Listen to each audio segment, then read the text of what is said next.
കൂട്ടുകാർക്കും ബോധിയുടെ മലയാളം ക്ലാസ്സിലേക്ക് സ്വാഗതം. നമ്മൾ ഇന്ന് 10ാം ക്ലാസ്സിലെ അടിസ്ഥാന പാഠാവലിയിലെ പരിഷ്കരിച്ച പാഠഭാഗങ്ങളുമായി ബന്ധപ്പെട്ട് ഫസ്റ്റ് ടൈം എക്സാമിന് 1ാം പാദവാർഷിക പരീക്ഷയിൽ ചോദിക്കാൻ സാധ്യതയുള്ള ചോദ്യങ്ങളും അവയുടെ ഉത്തര വിശകലനങ്ങളുമാണ് ഈ ക്ലാസ്സിൽ നടത്തുന്നത്. അപ്പൊ നിങ്ങൾക്കറിയാം, 10ാം ക്ലാസ്സിലെയും 8ാം ക്ലാസ്സിലെയും പാഠപുസ്തകങ്ങൾ ഈ വർഷം പരിഷ്കരിച്ച പതിപ്പാണ് നമുക്ക് ലഭിച്ചിരിക്കുന്നത്. അപ്പൊ അതിന്റെ അടിസ്ഥാനത്തിൽ ചോദ്യ പേപ്പറുകളിലും അത്തരം മാറ്റങ്ങൾ നമുക്ക് ദൃശ്യമാകാം. ചോദ്യങ്ങളുടെ മാർക്കുകളിലും ഈ ഒരു വ്യത്യാസം പ്രകടമാണ്.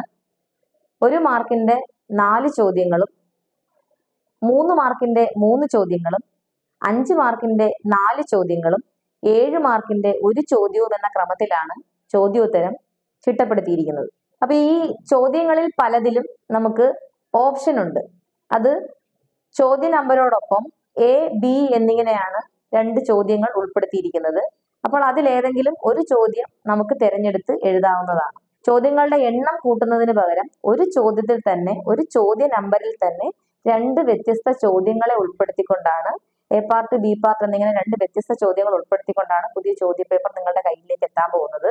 ഇനി മറ്റൊരു കാര്യം പറയാനുള്ളത്, ഭാഷാ പഠനവുമായി ബന്ധപ്പെട്ട് വിദ്യാർത്ഥികളിലേക്ക് ഭാഷയുടെ പ്രാധാന്യവും ശരിയായ പ്രയോഗവും കൃത്യമായ രീതിയിലേക്ക് എത്താൻ വേണ്ടിയിട്ടുള്ള പഠന പ്രവർത്തനങ്ങളാണ് വിദ്യാഭ്യാസ വകുപ്പ് ഏർപ്പെടുത്തിയിരിക്കുന്നത്. അതിന്റെ ഭാഗമായി പാഠപുസ്തകങ്ങൾ വ്യക്തവും സൂക്ഷ്മവും ഗാഢവുമായി വായിക്കേണ്ടത് വളരെ പ്രധാനപ്പെട്ട ഒരു ഘടകമാണ്. അത്തരത്തിൽ പാഠപുസ്തകങ്ങളുടെ വളരെ വ്യക്തമായി കടന്നുപോകുന്ന ഒരു വിദ്യാർത്ഥിക്ക് മാത്രമേ മലയാളം പരീക്ഷകളെ വളരെ സുഗമമായി കൈകാര്യം ചെയ്യാനും ഉയർന്ന മാർക്ക് നേടാനും സാധിക്കുകയുള്ളൂ. അപ്പൊ നിങ്ങളിൽ പലരുടെയും ഒരു ധാരണ, മലയാളം എന്ന ഭാഷ വിഷയം നമുക്ക് വളരെ ലാഘവത്തോടു കൂടി വളരെ എളുപ്പത്തിൽ A+ എത്താം എന്നൊരു ധാരണ പല വിദ്യാർത്ഥികളിലും കണ്ടുവരാറുണ്ട്. അപ്പോൾ അങ്ങനെ കരുതി മലയാള എന്ന വിഷയത്തെ മാറ്റി നിർത്തുന്നവർ ഒന്ന് ശ്രദ്ധിക്കേണ്ടിയിരിക്കുന്നു. കാരണം നിങ്ങൾ 8ലും 9ലും പഠിച്ച് പ്രയോഗിച്ച രീതിയിലുള്ള ചോദ്യങ്ങളെ അല്ല പുതിയ പാഠപുസ്തകവുമായി ബന്ധപ്പെട്ട് നിങ്ങളുടെ 10ാം ക്ലാസ്സിലെ പരീക്ഷയും നിങ്ങൾ അഭിമുഖീകരിക്കാൻ പോകുന്നത്. ആ ഒരു ധാരണയോടുകൂടി തന്നെ വളരെ കൃത്യമായി പാഠഭാഗങ്ങൾ നിങ്ങൾ വായിച്ച് മനസ്സിലാക്കിയിരിക്കണം. ഭാഷ പ്രയോഗിക്കാനുള്ള വിദ്യാർത്ഥിയുടെ ശേഷി വളരെ കൃത്യമായി പരിശോധിക്കപ്പെടുന്നു എന്ന വസ്തുത നിങ്ങൾ മനസ്സിലാക്കണം.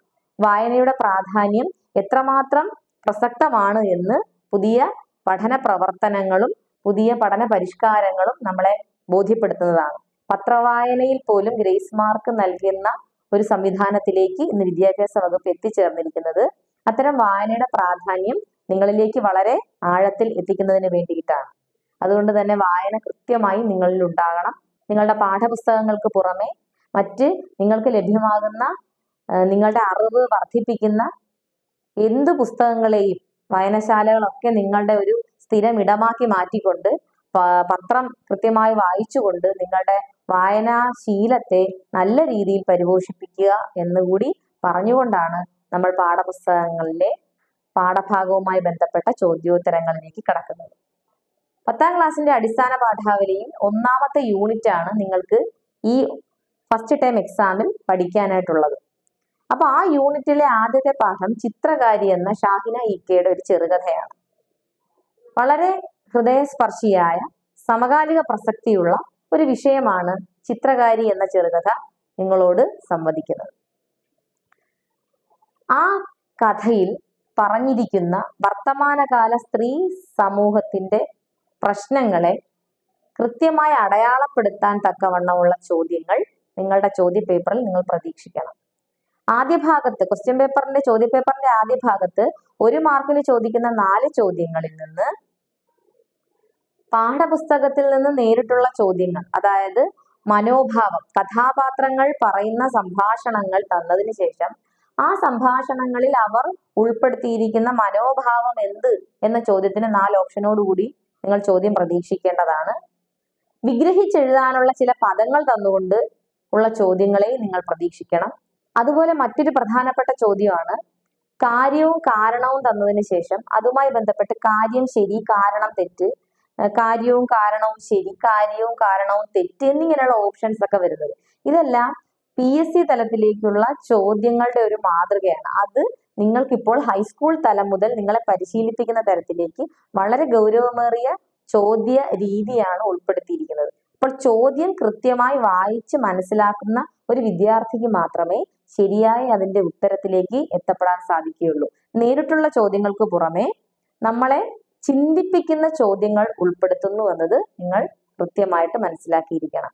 അപ്പൊ പാഠഭാഗത്തിൽ ഇപ്പൊ ചിത്രകാരി എന്ന ചെറുകഥ എടുക്കുകയാണെങ്കിൽ ഫിസയുടെ ജീവിതത്തിലെ സംഭവങ്ങളെ ഉൾപ്പെടുത്തിക്കൊണ്ടുള്ള ആ കഥാഭാഗത്തെ ഏറ്റവും ആഴത്തിലുള്ള വായന നിങ്ങൾക്കുണ്ടെങ്കിൽ മാത്രമേ കാര്യകാരണങ്ങൾ വിശദീകരിക്കുന്ന ചോദ്യങ്ങൾക്ക് നിങ്ങൾക്ക് കൃത്യമായ ഉത്തരം നൽകാൻ സാധിക്കുകയുള്ളൂ.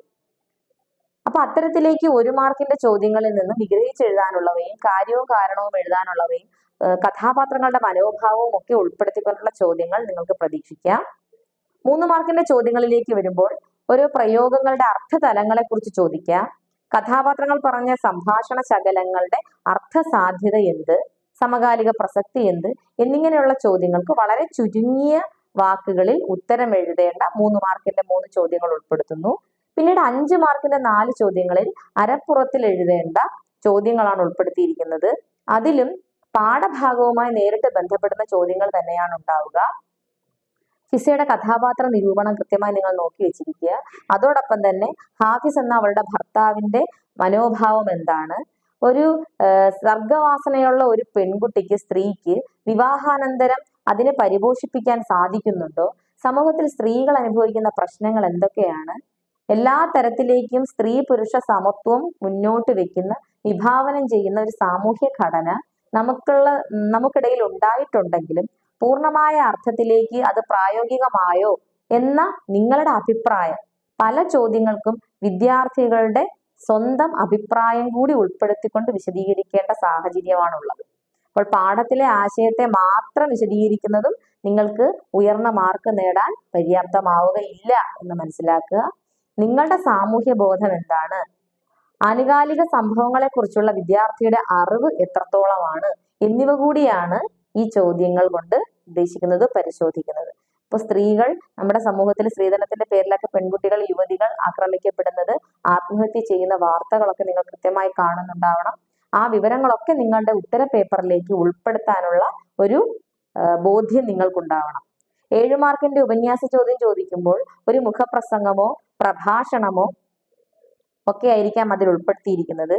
ഇത്തരത്തിലുള്ള 7 മാർക്കിന്റെ ചോദ്യങ്ങളിൽ ഖണ്ഡിക തിരിച്ച് നിങ്ങൾ ഉത്തരം എഴുതുമ്പോൾ ആദ്യ ഖണ്ഡികയിൽ ആമുഖമായി ചോദ്യവുമായി ബന്ധപ്പെട്ട് ചോദ്യം ഏത് പാഠഭാഗത്തിലേതാണോ ആ പാഠവുമായി ബന്ധപ്പെട്ട അടിസ്ഥാന വിവരങ്ങൾ ഉൾപ്പെടുത്തിയതിനു ശേഷം രണ്ടാമത്തെ പാരഗ്രാഫിലേക്ക്, രണ്ടാമത്തെ ഖണ്ഡികയിലേക്ക് എത്തുമ്പോൾ അതിന്റെ കൃത്യമായ വിശകലനവും, പിന്നീട് തുടർന്ന് അവസാന ഖണ്ഡികയിലേക്ക് എത്തുമ്പോൾ ആ ചോദ്യത്തിന്റെ വർത്തമാനകാല പ്രസക്തി കൃത്യമായി നിങ്ങൾ അടയാളപ്പെടുത്തണം. നിങ്ങൾ അത് എഴുതി പൂർത്തീകരിക്കേണ്ടതുണ്ട്. ആ ഘട്ടത്തിലാണ് നമുക്ക് ചുറ്റും നടക്കുന്ന സംഭവങ്ങളെ കുറിച്ചുള്ള വിവരങ്ങൾ നിങ്ങൾക്ക് എത്രത്തോളം അറിയാമെന്ന് വിലയിരുത്തപ്പെടുന്നത്. അപ്പൊ നമ്മൾ 1-ാം ക്ലാസ് മുതൽ പാഠപുസ്തകമായി മലയാള ഭാഷ പഠിക്കുന്ന ഘട്ടത്തിൽ എത്രയോ പദങ്ങളാണ് നിങ്ങൾ അവയുടെ അർത്ഥം മനസ്സിലാക്കിയിരിക്കുന്നത്. ഹൈസ്കൂൾ തലത്തിലേക്ക് എത്തിയതിനു ശേഷം 8-ാം ക്ലാസ് മുതൽ പഠിക്കുന്ന പാഠഭാഗങ്ങളുമായി ബന്ധപ്പെട്ട് ഒട്ടേറെ നൂതന പദങ്ങളുടെ അർത്ഥങ്ങൾ നിങ്ങൾ ഇതിനോടകം മനസ്സിലാക്കിയിട്ടുണ്ടാവണം. അത്തരത്തിൽ മനസ്സിലാക്കിയ ഒരു വിദ്യാർത്ഥിക്ക് മാത്രമേ പുറത്തു നിന്നുള്ള ആ ഒരു ഭാഗം വായിച്ച് എല്ലാ പദങ്ങളുടെയും അർത്ഥം ഉൾക്കൊണ്ട് ആശയം ഗ്രഹിക്കാൻ സാധിക്കുകയുള്ളൂ. അത്തരത്തിൽ ആശയം ഗ്രഹിച്ചതിന് ശേഷം നമ്മൾ ആ ഭാഗത്തെ ചുരുക്കി എഴുതുക. അതിലെ സെന്റൻസുകൾ, വാചകങ്ങൾ ചിലതൊക്കെ ഒഴിവാക്കിക്കൊണ്ടല്ല അതിനെ 3-1 ചുരുക്കേണ്ടത്. തന്നിരിക്കുന്ന ഭാഗത്തെ ആശയം ഉൾക്കൊണ്ട് നിങ്ങളുടെ ഭാഷയിൽ, നിങ്ങളുടെ സെന്റൻസിൽ, നിങ്ങളുടെ വാക്യങ്ങളിൽ അതിന്റെ അർത്ഥം ഒട്ടും തന്നെ ചോർന്നു പോകാതെ ചുരുക്കി എഴുതുക എന്നതാണ് ആ ചോദ്യത്തിന്റെ ഉത്തരത്തിലേക്ക് നിങ്ങളെ കൊണ്ട് എത്തിക്കുന്നത്. അതുപോലെ തന്നെ മറ്റൊരു ചോദ്യമാണ്, ഇതുപോലെ പുറത്തുനിന്ന് തന്നിരിക്കുന്ന ഒരു ഭാഗം വായിച്ച് മനസ്സിലാക്കിയതിനു ശേഷം അതിനെ തുടർന്ന് കൊടുത്തിരിക്കുന്ന 3-4 ചോദ്യങ്ങളുടെ ഉത്തരം എഴുതുക. ആ ചോദ്യങ്ങളെല്ലാം തന്നെ 1 മാർക്കിനല്ല, 1 മാർക്കിന്റെ ചോദ്യവും 2 മാർക്കിന്റെ ചോദ്യങ്ങളും ഉൾപ്പെടുത്തിക്കൊണ്ടായിരിക്കും ഇത്തരത്തിൽ തന്നിരിക്കുന്ന ഖണ്ഡികാ ഭാഗത്ത് നിന്നും ഉത്തരം കണ്ടെത്തേണ്ട ചോദ്യം. അതൊക്കെ വളരെ നിസ്സാരമായി നമുക്ക് മാർക്ക് വാങ്ങിക്കാൻ പറ്റുന്ന ഭാഗങ്ങളാണ്. ആദ്യം തന്നെ ആ തന്നിരിക്കുന്ന ഖണ്ഡികാ ഭാഗം വായിച്ച് അർത്ഥം മനസ്സിലാക്കിയതിന് ശേഷം ചോദ്യത്തിലേക്ക് കടക്കുക. ചോദ്യം വായിക്കുമ്പോൾ തന്നെ നമുക്ക് അതിൽ ഉത്തരം എവിടെയാണ് ഉണ്ടായിരിക്കുക എന്നൊരു ധാരണ മനസ്സിലുണ്ടാവും. ആ ശ്രദ്ധയോടുകൂടി അത് വായിച്ച് അതിന് നമുക്ക് ഉത്തരം കണ്ടെത്താവുന്നതാണ്. അപ്പൊ ഇത്തരത്തിലേക്ക് നമ്മുടെ പാഠപുസ്തകങ്ങളെ കൃത്യമായി മനസ്സിലാക്കിക്കൊണ്ട് കൃത്യമായ സാമൂഹ്യ ബോധത്തോടുകൂടി വിദ്യാർത്ഥിയുടെ പഠന നിലവാരത്തെ മനസ്സിലാക്കാൻ ഉതകുന്ന ചോദ്യങ്ങളാണ്, ചോദ്യഘടനയാണ് പരിഷ്കരിച്ച പാഠപുസ്തകവുമായി ബന്ധപ്പെട്ട് ഉൾപ്പെടുത്തിയിരിക്കുന്നത്. അതുകൊണ്ട് തന്നെ നിങ്ങളുടെ എല്ലാ ഭാഷാശേഷിയെയും വിലയിരുത്തപ്പെടുന്നുവെന്ന കൃത്യമായ ബോധ്യത്തോടുകൂടി പാഠപുസ്തകങ്ങളെ നിങ്ങളുടെ ഏറ്റവും അടുത്ത കൂട്ടുകാരായി കണ്ടുകൊണ്ട് ആഴത്തിലുള്ള പാഠപുസ്തക വായന നിങ്ങൾ സാധ്യമാക്കണം. നിങ്ങളുടെ ഭാഷാ പരിജ്ഞാനം വിലയിരുത്തപ്പെടുന്നു. അതുകൊണ്ട് തന്നെ അത്തരത്തിലേക്ക് നിങ്ങളുടെ പഠന പ്രക്രിയയിൽ എന്തെങ്കിലും അപാകതകൾ ഇതിനോടകം സംഭവിച്ചിട്ടുണ്ടെങ്കിൽ അതെല്ലാം പരിഹരിച്ചുകൊണ്ട് കൃത്യമായ പഠനത്തിലൂടെ ഉയർന്ന മാർക്ക് തന്നെ വാങ്ങി നമുക്ക് നമ്മുടെ മലയാളം പരീക്ഷകളെ അഭിമുഖീകരിക്കുകയും വിജയിക്കുകയും ചെയ്യാം. തുടർന്ന് വരുന്ന പാഠഭാഗങ്ങൾ അടുത്ത ക്ലാസ്സുകളിൽ വിശദീകരിക്കാം. ഇന്നത്തേക്ക് വിടാം.